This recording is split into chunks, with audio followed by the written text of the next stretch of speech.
Hello guys, ఇవాళ England versus New Zealand match అయితే కొలంబోలో జరుగుతుంది. టాస్ గెలిచి న్యూజిలాండ్ ఫస్ట్ బ్యాటింగ్ తీసుకుంది. ఇక్కడ బలాబలాలు చూసుకుంటే 10 మ్యాచెస్లో 7 మ్యాచెస్ ఇంగ్లాండ్ గెలిచింది, 3 మ్యాచెస్ న్యూజిలాండ్ గెలిచింది. సో ఇక్కడ ఫస్ట్ బ్యాటింగ్ చేసిన టీంకి కొద్దిగా ఎడ్జ్ ఎక్కువ ఉంది. ఇంగ్లాండ్ కూడా 2-3 మ్యాచ్లు గెలుచున్నారు ఇదే కొలంబోలో. సో నేనేమనుకుంటున్నానంటే ఫస్ట్ బ్యాటింగ్ టీం న్యూజిలాండే గెలుస్తుంది. కొలంబోలో ఫస్ట్ బ్యాటింగ్ పిచ్ కాబట్టి 160-170 కొట్టినా సరే డిఫెండ్ చేసుకోగలుగుతారని చెప్పి నాకైతే అనిపిస్తుంది. న్యూజిలాండ్ బౌలింగ్ బ్యాటింగ్ అంతా బాగుంది. ఇంగ్లాండ్ అయితే నాన్ బీటెన్ సైడ్, ఇంతవరకు ఓడిపోకుండా 10 మ్యాచ్ గెలుచుకుంటూ వచ్చారు.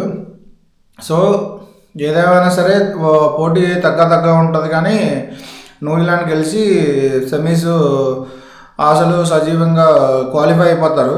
సజీవంగా ఏముంది, ఈ మ్యాచ్ గెలిస్తే న్యూజిలాండ్ క్వాలిఫై అయిపోతే పాకిస్తాన్, శ్రీలంక ఇంటికి వెళ్ళిపోతారు. ఒకవేళ ఈ మ్యాచ్ న్యూజిలాండ్ కనుక ఓడిపోతే పాకిస్తాన్, శ్రీలంక మీద గెలిస్తే పాకిస్తాన్ వస్తుంది, లేదంటే పాకిస్తాన్ ఇంటికి వెళ్ళిపోద్ది, న్యూజిలాండ్, ఇంగ్లాండ్ క్వాలిఫై అయిపోతాయి.